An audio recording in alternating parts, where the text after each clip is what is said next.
चलिए दोस्तों, मैं IAS अकेडमी में आपका स्वागत है।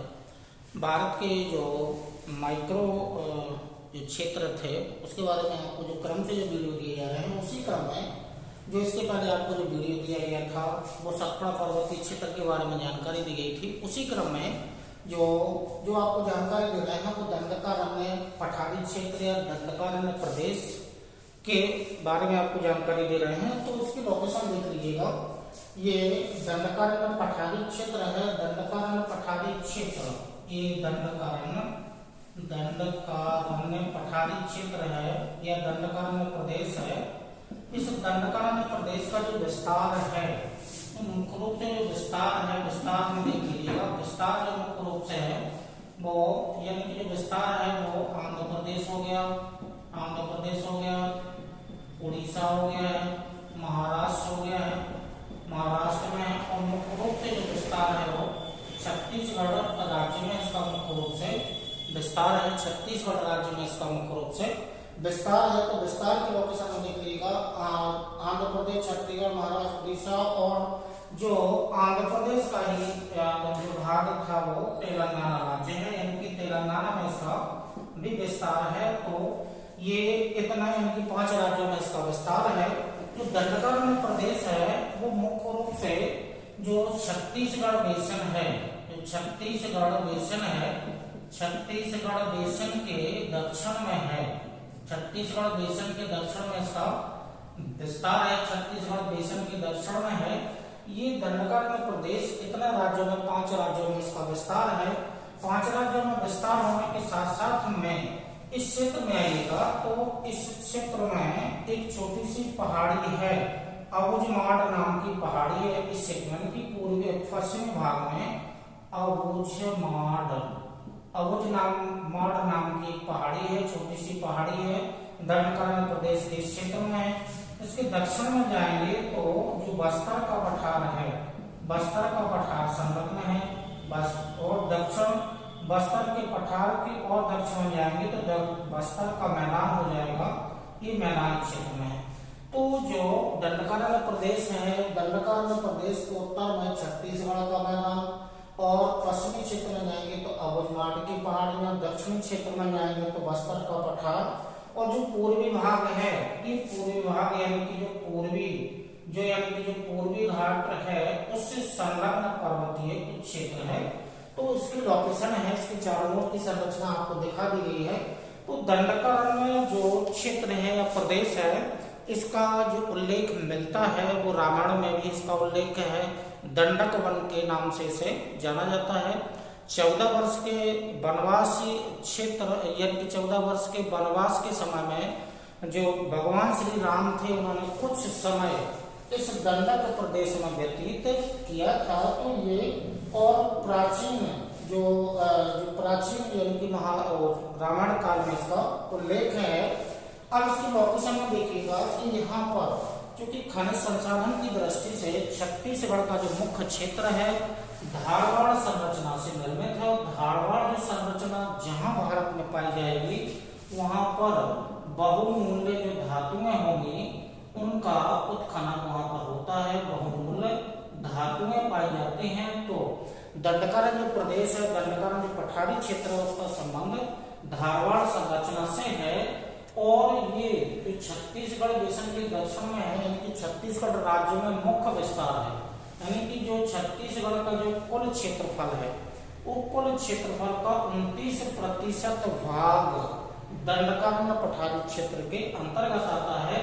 और इसे विशेष एक नाम दिया जाता है क्योंकि यहाँ पर जो मानसूनी वनस्पति है, मानसूनी वनस्पति के अंतर्गत ये साल के वृक्ष अधिक मात्रा में पाए जाते हैं, तो इसे एक विशेष नाम दिया गया है। साल वनों का द्वीप के नाम से भी इसे जाना जाता है। और दंडकारण्य प्रदेश में एक कुरसैल नाम की घाटी है, कुरसैल नाम की घाटी है जो मुख्य रूप से सागौन के वृक्षों के लिए प्रसिद्ध ही है। कुरसैल नाम की घाटी सागौन वृक्ष के लिए प्रसिद्ध है। इसके अलावा यहाँ पर कांगेर नाम का एक राष्ट्रीय उद्यान है और कांगेर नाम की ही एक घाटी है। इस कांगेर घाटी में कुटुमसर और कैलाश, ये जो दोनों आपको दिखाई गई हैं कुटुमसर और कैलाश की गुफाओं के नाम हैं। तो इस पठारी क्षेत्र में ये दो प्रमुख गुफाएं हैं, कुटुमसर और कैलाश नाम की दोनों गुफाएं हैं। और चूंकि ये खनिज संसाधन में मुख्य रूप से जो लौह अयस्क का उत्पादन होता है इसके लिए ये प्रसिद्ध हैं। और यहाँ पर जो डल्ली राजहरा की खाने और बेलाडीला, ये उच्च बेलाडीला की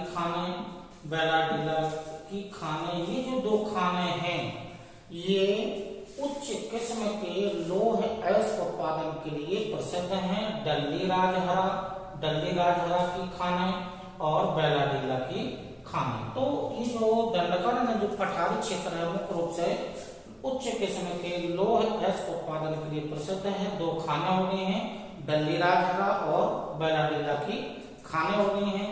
तो ये जो दंडक जो क्षेत्र है, दंडकर्ण प्रदेश है, इसकी लोकेशन यहाँ पर आपको दर्शाई गई है। दंडक प्रदेश से जो मुख्य रूप से बहने वाली जो नदी है, वो जो मुख्य रूप से बहने वाली नदी है, नदी का नाम है इंद्रावती। ये इंद्रावती नाम की नदी है, इंद्रावती नाम की एक नदी है। और इसके अलावा जो इंद्रावती नदी है उस नदी का उद्गम यहाँ पर एक पठारी यानी कि पर्वतीय क्षेत्र है जिसका नाम है कोचिंग। ये कोचिंग नाम का पर्वत है, या इसी को नाम दिया था मुंगेर का पठार या मुंगेर पर्वत। तो यहाँ से इंद्रावती नदी का उद्गम होता है। इंद्रावती की कुछ सहायक नदियां हैं, जैसे एक नदी का नाम है ऑरेंज नाम की नदी है, और इसी की सहायक संखली नाम की एक नदी है, डंकनी नाम की नदी है, और एक नदी और है कांगेर नाम की एक नदी है। तो ये जो मुख्य नदियां हैं, इंद्रावती दंडक प्रदेश से बहने वाली मुख्य नदी इंद्रावती है। इंद्रावती नाम का एक राष्ट्रीय उद्यान भी है। इंद्रावती की सहायक नदियों में ऑरेंज, संखनी, डंकनी और मुख्य रूप से कांगेर हैं। इसके अलावा ये जो नदी है ये आगे जाकर के ये जो गोदावरी है, गोदावरी की सहायक नदी है, ये गोदावरी नदी में आगे जाकर के मिल जाती है। कौन सी? ये इंद्रावती नाम की नदी है जिसका उद्गम दंडक प्रदेश में अवस्थित मुंगेर पर्वत या कोचिन पर्वत से उद्गम होता है।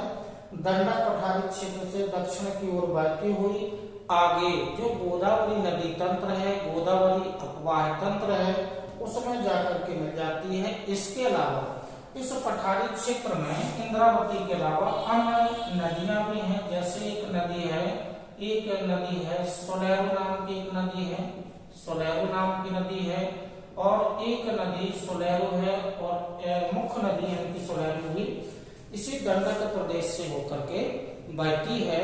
ठीक है, तो ये मुख्य नदी है जो दंडक प्रदेश से होकर के बहती है, इंद्रावती नाम की नदी है जो गोदावरी की सहायक है। तो जो छत्तीसगढ़ देशन के दक्षिण में जो ये साल वनों का जो द्वीप है वो दंडक प्रदेश है।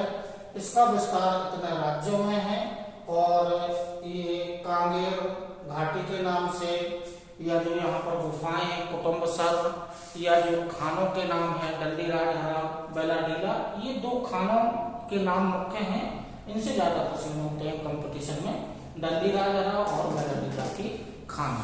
तो जो इस क्रम में जो आपको दंडक प्रदेश या दंडकर्ण पठारी क्षेत्र का जो वीडियो दिएगा, इसी क्रम में आगे आपको माइक्रो वीडियो दिए जाते रहेंगे। तब तक के लिए नमस्कार, धन्यवाद, जय हिंद।